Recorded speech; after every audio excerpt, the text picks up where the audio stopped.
ರಾಜ್ಯಾದ್ಯಂತ ಹೊಸ ವರ್ಷವನ್ನ ಬರಮಾಡಿಕೊಳ್ಳೋದಕ್ಕೆ ಎಲ್ಲರೂ ಕೂಡ ತುದಿಗಾಲಲ್ಲಿ ನಿಂತಿದ್ದಾರೆ. ಇನ್ನು ಈ ಲೈವ್ ಕವರೇಜ್ ಬಗ್ಗೆ ಮತ್ತಷ್ಟು ಮಾಹಿತಿಯನ್ನ ನಮ್ಮ ಪ್ರತಿನಿಧಿಗಳು ಕೊಡ್ತಾ ಹೋಗ್ತಾರೆ.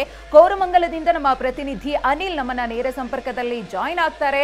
ಹಾಗೆಯೇ ಬ್ರಿಗೇಡ್ ರೋಡ್ ನಿಂದ ನಮ್ಮ ಪ್ರತಿನಿಧಿ ರಾಜಪ್ಪ ಕೂಡ ನಮ್ಮ ಜೊತೆಗೆ ಇದ್ದಾರೆ. ಇನ್ನು ಬ್ರಿಗೇಡ್ ರೋಡ್ ನಿಂದ ಯಾಕಂದ್ರೆ ಅಲ್ಲಿ ಸಂಪೂರ್ಣವಾಗಿ ಜನಸ್ತೋಮವೇ ಇರುವುದರಿಂದ ನಮ್ಮ ಮತ್ತೊಬ್ಬರು ಪ್ರತಿನಿಧಿ ಶಾಂತಮೂರ್ತಿ ಕೂಡ ಬ್ರಿಗೇಡ್ ರೋಡ್ ನಿಂದನೇ ನಮ್ಮ ಜೊತೆಗೆ ಲೈವ್ ಸಂಪರ್ಕದಲ್ಲಿ ಇದ್ದಾರೆ. ಇನ್ನು ವಿನಯ್ ಇಂದಿರಾನಗರದಿಂದ ನಮ್ಮ ಜೊತೆಗೆ ಲೈವ್ ಕವರೇಜ್ ಕೊಡ್ತಾ ಹೋಗ್ತಾರೆ. ಹಾಗೇನೆ ಈಗ ಯಾವ ಸ್ಪಾಟ್ ನಲ್ಲಿ ಹೇಗಿದೆ ಸೆಲೆಬ್ರೇಷನ್ ಅನ್ನೋದ್ರ ಬಗ್ಗೆ ಮಾಹಿತಿಯನ್ನ ಪಡಿತಾ ಹೋಗೋಣ. ಕೋರಮಂಗಲದಲ್ಲಿ ಹೇಗಿದೆ ಈ ಸೆಲೆಬ್ರೇಷನ್ ಹೈಪ್ ಅನ್ನೋದ್ರ ಬಗ್ಗೆ ಅನಿಲ್ ನಮ್ಗೆ ಮತ್ತಷ್ಟು ಮಾಹಿತಿಯನ್ನ ಕೊಡ್ತಾ ಹೋಗ್ತಾರೆ. Anil, over to you. ಹೇಗಿದೆ ಸೆಲೆಬ್ರೇಷನ್?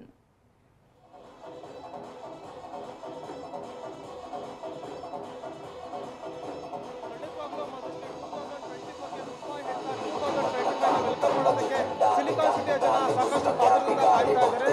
ಕೊಪ್ಪಳದ ಸಾಕಷ್ಟು ಸಂಖ್ಯೆಯಲ್ಲಿ ಜನ ಆಗಮಿಸಿದ ನ್ಯೂ ಇಯರ್ನ ಸೆಲೆಬ್ರೇಷನ್ ನೋಡ್ಕೊಂಡು ಕಾಯ್ತಾ ಇದ್ದಾರೆ. ಒಂದೇ ಒಂದು ಗಂಟೆಗಳ ಕಾಲಾವಕಾಶ ಮಾತ್ರ ಇದೆ 2020 ಗ್ರ್ಯಾಂಡ್ ಆಗಿ ವೆಲ್ಕಮ್ ಮಾಡೋದಕ್ಕೆ. ಈಗ ನಾನು ಬೆಂಗಳೂರಿನ ಒಂದು ಪಬ್ ಒಂದರಲ್ಲೇ ಇದ್ದೀನಿ. ಇಲ್ಲಿ ಕೋರಮಂಗಲದ ಪಬ್ನಲ್ಲಿ ಈಗಾಗಲೇ ಸಾಕಷ್ಟು ಯುವಕರು ಆಗಮಿಸಿದ್ದಾರೆ. ಅಂದ್ರೆ ಸಂಜೆ 8 ವಾತಾವರಣ ಇರುವಂಥದ್ದು. ಅಂದ್ರೆ ಡಿಜೆ ಸೌಂಡ್ಗೆ ಸಖತ್ ಸ್ಟೆಪ್ ಹೋಗ್ತಾ ಇದ್ದಾರೆ. ಯುವಕರು ಪಾರ್ಟಿ ಡ್ರೆಸ್ ನಲ್ಲಿ ಬಂದು ಸಖತ್ ಮೋಜು ಮಸ್ತಿಯನ್ನು ಮಾಡ್ತಾ ಇದ್ದಾರೆ. ಅಂದ್ರೆ 2024ನ ಹಳೆಯ ನೆನಪುಗಳಿಗೆ ತುಂಬಾ ಹೇಳ್ತಾ ಎಸ್, ನಮ್ಮ ಪ್ರತಿನಿಧಿ ಡೀಟೇಲ್ಸ್ ಅನ್ನ ಕೊಡ್ತಾ ಇದ್ರು. ಬಟ್ ಏನು ಕೇಳಿಸ್ತಾ ಇಲ್ಲ, ಅಷ್ಟರ ಮಟ್ಟಿಗೆ ಅಲ್ಲಿಯ ಜೋಶ್ ಇದೆ. ಕೋರಮಂಗಲದಿಂದ ಬರ್ತಾ ಇರುವಂತಹ ನೇರ ದೃಶ್ಯಗಳನ್ನು ನಾವು ಗಮನಿಸ್ತಾ ಇದ್ದೀವಿ. ಡಿಜೆ ಫ್ಲೋರ್ ಆನ್ ಇದೆ, ಹಾಗಾಗಿ ಸಿಕ್ಕಾಪಟ್ಟೆ ಸೌಂಡ್. ಇದಕ್ಕೆ ಯುವತಿಯರು ಹೆಜ್ಜೆಯನ್ನ ಹಾಕ್ತಾ ಇದ್ದಾರೆ. ಅವಾಗಲೇ ಹೇಳಿದಾಗೆ ಸೆಲೆಬ್ರೇಷನ್ ಅಂತ ಬಂದಾಗ ಕೋರಮಂಗಲವನ್ನ ಬೀಟ್ ಮಾಡೋದಕ್ಕೆ ಸಾಧ್ಯನೇ ಇಲ್ಲ. ಅಷ್ಟರ ಮಟ್ಟಿಗೆ ಅಲ್ಲಿ ಜೋಶ್ ತುಂಬಿರುತ್ತೆ. ಜೊತೆಗೆ ಬೇರೆ ಬೇರೆ ಭಾಗದ ಜನ ಬಂದಿರ್ತಾರೆ. ಆಲ್ರೆಡಿ ಪ್ರೀ ಬುಕಿಂಗ್ಗಳಾಗಿರ್ತವೆ. ಇವೆಲ್ಲದರ ಸಿದ್ಧತೆಗೆ ಇದೀಗ ಒಂದು ಮೆರುಗು ಕೊಡ್ತಾ ಇರೋದು. ಅಲ್ಲಿ ಸೇರಿರುವಂತಹ ಸಾವಿರಾರು ಜನ ನೀವು ಗಮನಿಸ್ತಾ ಇದ್ದೀರಾ. ಒಂದು ಡಾನ್ಸ್ ಫ್ಲೋರ್ ಅಲ್ಲಿ ಎಷ್ಟೊಂದು ಜನ ಸೇರಿದ್ದಾರೆ ಅಂತ. ಹೆಣ್ಮಕ್ಳು, ಯುವಕರು ತುಂಬಾ ಚೆನ್ನಾಗಿ ರೆಡಿಯಾಗಿ ಬಂದಿದ್ದಾರೆ. ಅದಕ್ಕೋಸ್ಕರ ಒಂದು ತಿಂಗಳಿನ ಪ್ರಿಪ್ರೇಷನ್ ಕೂಡ ಇರುತ್ತೆ. ಹೆಣ್ಮಕ್ಳು ಈ ರೀತಿಯಾಗಿ ಬಟ್ಟೆ ಹಾಕೋಬೇಕು, ಈ ರೀತಿಯಾಗಿ ಹೀಲ್ಸ್ ಅನ್ನ ತೊಟ್ಕೊಳ್ಬೇಕು, ಈ ರೀತಿಯಾಗಿ ನಾವು ಹೊಸ ವರ್ಷವನ್ನ ವೆಲ್ಕಮ್ ಮಾಡಬೇಕು, ಸೆಲೆಬ್ರೇಟ್ ಮಾಡಬೇಕು ಅನ್ನುವಂಥ ಪ್ಲಾನಿಂಗ್ಸ್ಗಳು ತಿಂಗಳುಗಳಿಂದ ನಡೀತಾ ಇರುತ್ತೆ.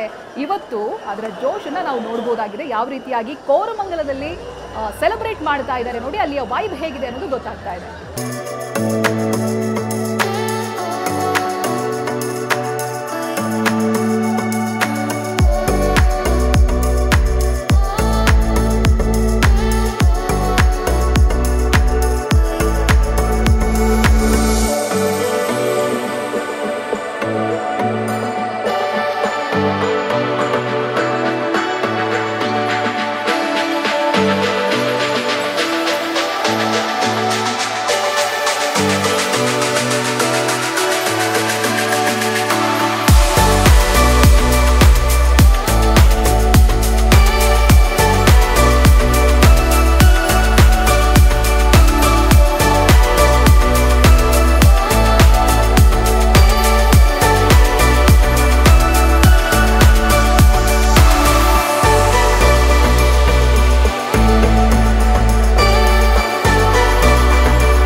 ಇದೆ.